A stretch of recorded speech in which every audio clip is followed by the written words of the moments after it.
बिस्मिल्लाहिर्रहमानिर्रहीम। अब हम डिस्कस करने लगे हैं टॉपिक 18.2 रेक्टिफिकेशन। सबसे पहले तो हम देखते हैं कि रेक्टिफिकेशन होती क्या है और फिर हम देखेंगे कि इसको करते किस तरह से हैं, कितने मेथड हैं इसको करने के। तो रेक्टिफिकेशन जो है ये प्रोसेस है जिसमें हम ऑल्टरनेटिंग करंट को डायरेक्ट करंट में कन्वर्ट करते हैं।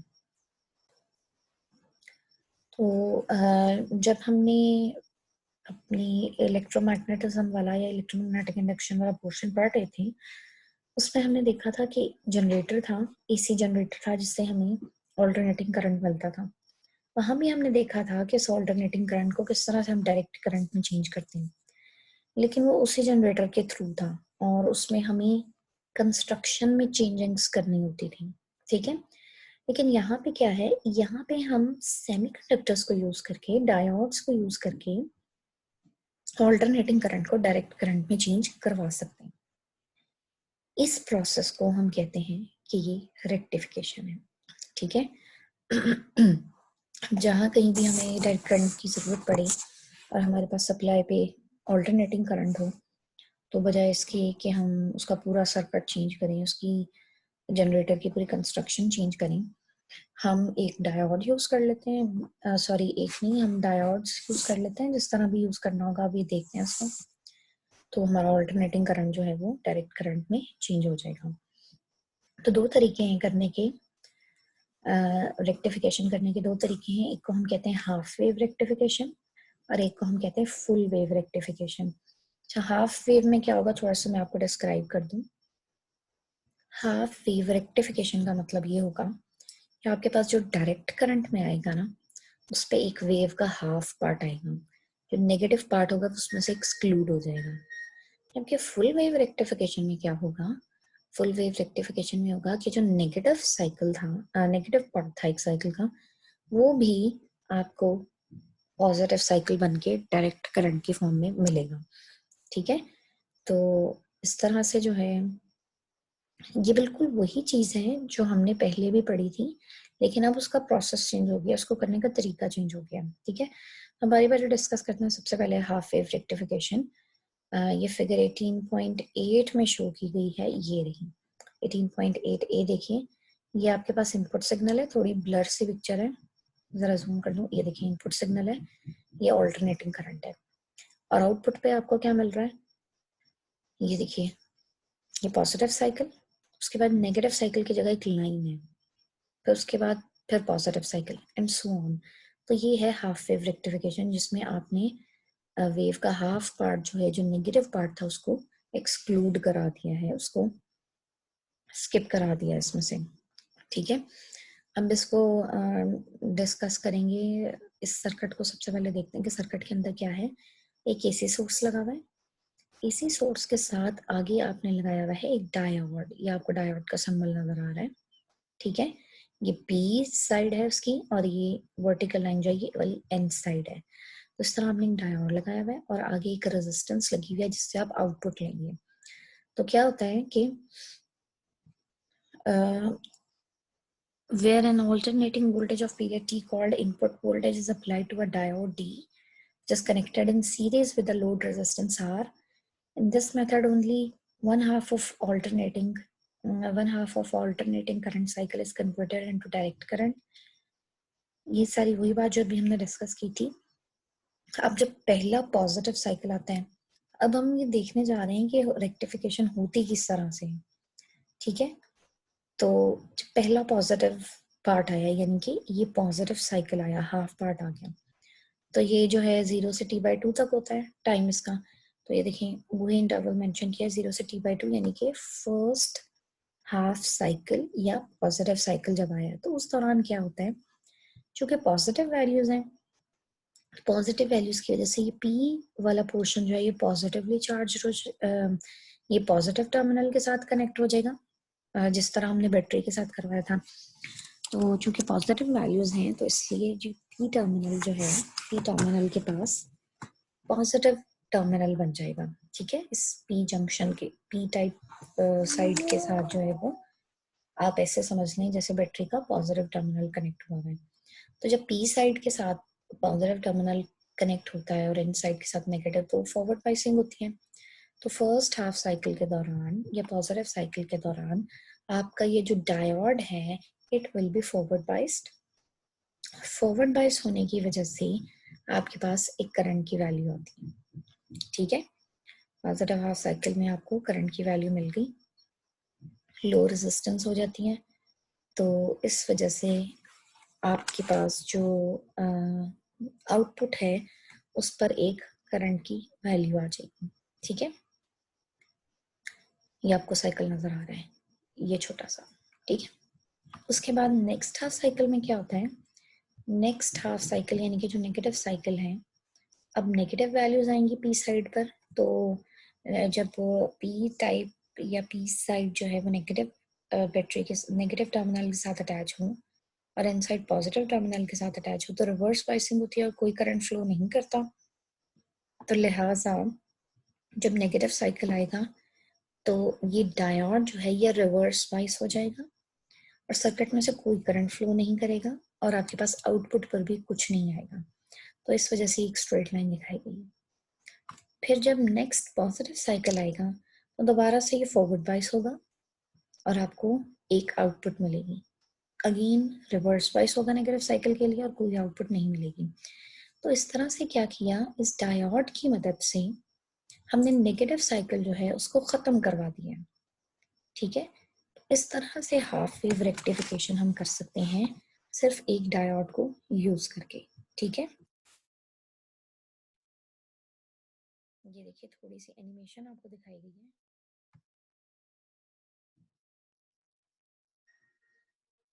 ये देखिए, ये जैसे जैसे पॉजिटिव साइकिल बढ़ रहा है वैसे वैसे आपको दिखाया, अब ये नेगेटिव साइकिल बढ़ रहा है। नेगेटिव साइकिल में इधर कुछ भी नहीं हो रहा, ठीक है। ये फिर से पॉजिटिव साइकिल आया, ये देखिए पॉजिटिव साइकिल है,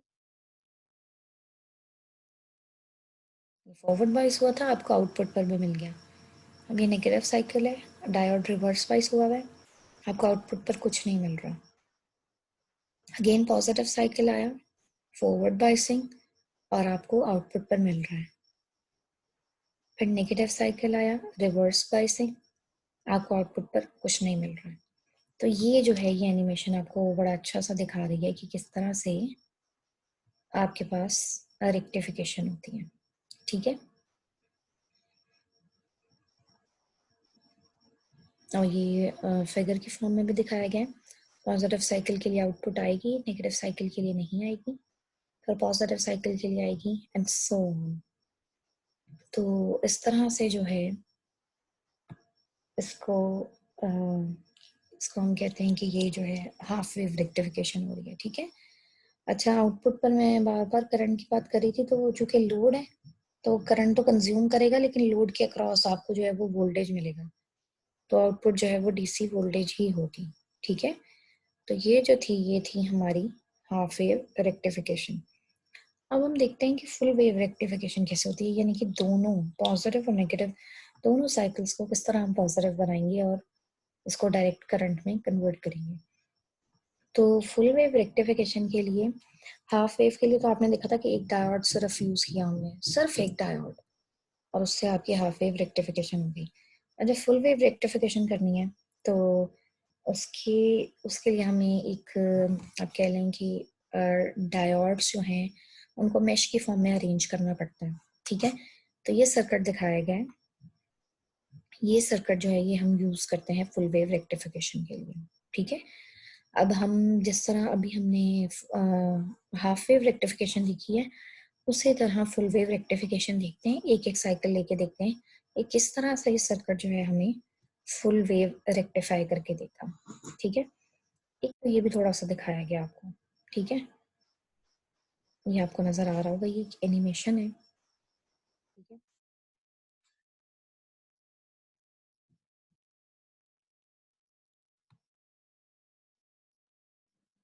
देखिए इस एनिमेशन को गौर से, ये नेगेटिव साइकिल, फिर पॉजिटिव, फिर नेगेटिव और फिर पॉजिटिव, इन सब के लिए ना आपको एक पाथ दिखाया गया है, ये रेड लाइन से जो शो हो रहा है ना, जब नेगेटिव साइकिल आता है तो क्या पाथ होगा, पॉजिटिव साइकिल आता है तो क्या पाथ होगा, ठीक है। तो होपफुली इस एनिमेशन से आपको थोड़ा सा समझ आ गया होगा। अब हम चलते हैं सर्किट की तरफ। तो सबसे पहले हम फर्स्ट साइकिल को डिस्कस करने लगे 0 से t/2, यानी कि हमारा पॉजिटिव साइकिल, राइट। अच्छा, पॉजिटिव साइकिल में क्या होता है, पॉजिटिव वैल्यूज हैं तो ये इस टर्मिनल ए के साथ जो कंपोनेंट्स अटैच हो रहे होंगे उन सब के साथ पॉजिटिव टर्मिनल लगेगा, और इस नेगेटिव टर्मिनल यानी कि बी के साथ जितने कंपोनेंट्स अटैच हो रहे हैं उन सबको नेगेटिव टर्मिनल लगेगा, ठीक है। तो ए पॉइंट के साथ देखें, एक ये डायोड है D1 और एक ये डायोड है D4, राइट। तो अगर आप नोट करें तो D1 का P टाइप जो है वो ए टर्मिनल के साथ लग रहा है, ठीक है। तो P आपका पॉजिटिव टर्मिनल के साथ कनेक्ट हो गया, ठीक है। इसी तरह जो डायोड D4 है उसका एन टाइप ए टर्मिनल के साथ लग रहा है, तो इसका मतलब है एन टाइप जो है वो आपका पॉजिटिव टर्मिनल के साथ कनेक्ट है। तो यहाँ से हमने ये देखा कि D1 का P टाइप पॉजिटिव के साथ अटैच है और D4 का N टाइप पॉजिटिव के साथ अटैच है। तो क्या हो गया, D1 फॉरवर्ड बाइस हो गया क्योंकि P पॉजिटिव के साथ है, और D4 जो है वो रिवर्स बाइस हो गया क्योंकि उसका N नेगेटिव के साथ है। बिल्कुल इसी तरह जब B पॉइंट हम देख रहे हैं, B पॉइंट के साथ अब B पॉइंट जो है ना वो नेगेटिव टर्मिनल का है, ठीक है। तो जो D2 डायोड है उसका P टाइप अब B के साथ लग रहा है ना, तो इस वजह से P टाइप नेगेटिव के साथ अटैच हुआ है, और जो D3 डायोड है उसका N टाइप जो है वो B के साथ लग रहा है, तो इस वजह से N टाइप जो है वो नेगेटिव टर्मिनल के साथ अटैच है। लिहाजा D3 डायोड जो है वो फॉरवर्ड बाइस होगा क्योंकि N नेगेटिव के साथ अटैच है, और D2 जो है वो रिवर्स बाइस होगा क्योंकि इसका P टर्मिनल P टाइप जो है वो नेगेटिव के साथ अटैच है। तो इस पूरे केस में यानी कि पॉजिटिव साइकिल में D1 और D3 फॉरवर्ड बाइस है, इनमें से करंट पास करेगा, और D2 और D4 जो है वो रिवर्स बाइस हैं, इनमें से करंट पास नहीं करेगा। तो आपके करंट का पाथ क्या हो जाएगा, यहाँ से करंट स्टार्ट होगा, ए पॉइंट पर गया, अब ए पॉइंट से ये वाला पाथ तो ब्लॉक हो गया रिवर्स बाइसिंग की वजह से, तो करंट इधर आएगा D1 की तरफ।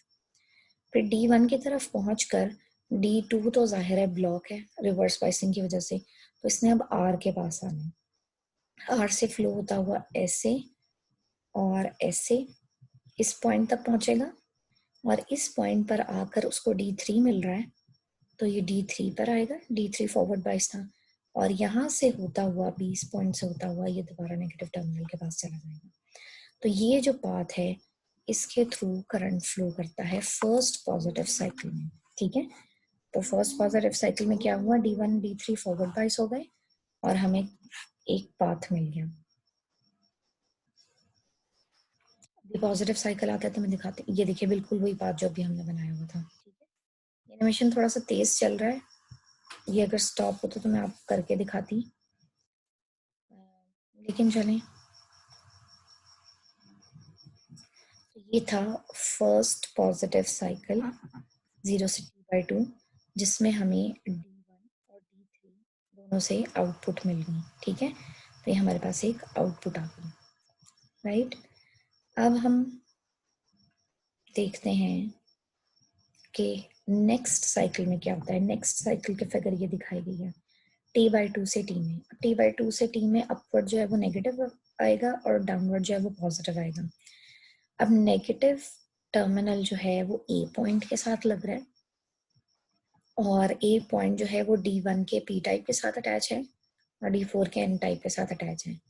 तो D4 जो है चूंकि नेगेटिव टर्म N टाइप जो है वो नेगेटिव के साथ जा रहा है ना, तो इस वजह से D4 फॉरवर्ड बाइस हो जाएगा और D1 जो है रिवर्स बाइस हो जाएगा। बिल्कुल इसी तरह जब हम B पॉइंट देख रहे हैं, B पॉइंट पॉजिटिव टर्मिनल के साथ अटैच है, तो B पॉइंट के लिहाज से ये D2 जो है इसका P टाइप B के साथ लग रहा है ना, तो ये फॉरवर्ड बाइस हो जाएगा D2, और D3 जो है वो रिवर्स बाइस हो जाएगा। तो अब इस केस में देखें करंट की डायरेक्शन क्या होती है। अब हम ये पॉजिटिव टर्मिनल है, यहाँ से करंट देखना शुरू करते हैं। यहाँ से करंट फ्लो करता है, ये आ गया यहाँ B पॉइंट पर। अब B पॉइंट पर D3 वाला पाथ तो ब्लॉक है इसलिए यहाँ से नहीं गुजरेगा, ये जाएगा D2 के पास। D2 के पास जाकर अब इसको दो पाथ मिल गए हैं, एक ये वाला R वाला और एक D1 वाला। D1 वाला तो ब्लॉक है, इस वजह से ये D1 के पास नहीं जाएगा, ये यहाँ से R के पास होता हुआ ऐसे और फिर अपवर्ड इस पॉइंट पर। इस पॉइंट पर आकर फिर उसको दो पाथ मिल गए, एक D3 मिल गया है, एक D4 मिल गया है। D3 ब्लॉक है, फिर D4 के पास जाएगा। D4 पर जाकर A पॉइंट पर जब वो पहुंचा तो D1 तो ब्लॉक है रिवर्स बाइसिंग की वजह से, तो वो ए से होता हुआ इधर नेगेटिव टर्मिनल के पास आ जाएगा। तो इस तरह से ये पाथ जो है ये फॉलो होता है। अब आप देख रहे हैं कि नेगेटिव साइकिल के दौरान भी दो डायोड्स जो हैं वो आपको आउटपुट दे रहे हैं। तो अब ये हुआ कि नेगेटिव साइकिल के लिए भी आपके पास लोड रेजिस्टेंस जो है उसके ऊपर आउटपुट आएगी। तो इस तरह से हमारे पास पॉजिटिव साइकिल के लिए भी आउटपुट आई थी, नेगेटिव साइकिल के लिए भी आउटपुट आई है। इसी तरह जब नेक्स्ट साइकिल आएगा तो उसके भी दोनों पार्ट्स, पॉजिटिव और नेगेटिव दोनों पार्ट्स जो हैं वो आपको आउटपुट देंगे। तो इस तरह से पूरी वेव जो है वो रेक्टिफाई हो गई है। दोनों के साथ आपको पॉजिटिव साइकिल मिलेगा। दोनों साइकिल से चूंकि हमारे पास आउटपुट आ रही है और यूनिडायरेक्शनल करंट फ्लो कर रहा है आर में से। यूनिडायरेक्शनल का मतलब है, अगर आप ये नेगेटिव साइकिल वाली फिगर देखें तो करंट की ये डायरेक्शन है आर में से, और अगर मैं आपको पॉजिटिव साइकिल वाली फिगर दोबारा दिखाऊं तो उसमें से भी करंट की यही डायरेक्शन थी। ठीक है, तो दोनों साइकिल्स के लिए एक ही डायरेक्शन में करंट फ्लो कर रहा है आर में से, तो इस वजह से हमारे पास जो आउटपुट आती है वो एक ही डायरेक्शन में आती है, यानी कि दोनों पॉजिटिव आती है। ठीक है, तो इस तरह पॉजिटिव साइकिल तो पॉजिटिव रहा, नेगेटिव साइकिल भी अब पॉजिटिव हो गया। और ये सारे साइकिल्स अब आपके पास में सारी पॉजिटिव वैल्यूज आ रही हैं, तो लिहाजा आपके पास जो आउटपुट है वो डायरेक्ट करंट की आएगी। ठीक है, डायरेक्ट करंट होगी। और इस तरह से जो है हमने वोल्टेज को, एसी वोल्टेज को कन्वर्ट कर दिया डीसी वोल्टेज में। ये थी फुल वेव रेक्टिफिकेशन। अच्छा, इसमें एक चीज और नोट करें कि although both cycles are now positive, but direct current जो है वो एक कांस्टेंट वैल्यू होती है। लेकिन यहाँ पे आप देख रहे हैं कि वैल्यूज जो हैं वो अभी भी वेरी कर रही हैं और बहुत ज़्यादा वेरी कर रही हैं, जीरो से maximum and then maximum to again zero. तो ये बहुत ज़्यादा वेरिएशन है वैल्यू की। तो इस तरह से जो आपके पास आउटपुट आती है ना, वो स्मूथ नहीं होती जिस तरह डायरेक्ट करंट होना चाहिए, बल्कि पल्सेटिंग होती है, वैल्यूज बहुत ज़्यादा स्विच कर रही होती हैं। तो इसको अब हमने स्मूथ बनाना है। स्मूथ बनाने के लिए हम कुछ और सर्किट्स यूज करते हैं जिसको हम फिल्टर्स कहते हैं। फिल्टर्स क्या करते हैं, ये जो वेरिएशंस है ना, इन वेरिएशंस को खत्म कर देते हैं और हमारे पास एक कांस्टेंट वैल्यू आती है, एक स्मूथ वैल्यू आ जाती है आउटपुट, जो कि प्योर डायरेक्ट करंट या प्योर डायरेक्ट वोल्टेज कहलाती है। ठीक है, ये थी हमारी हाफ वेव और फुल वेव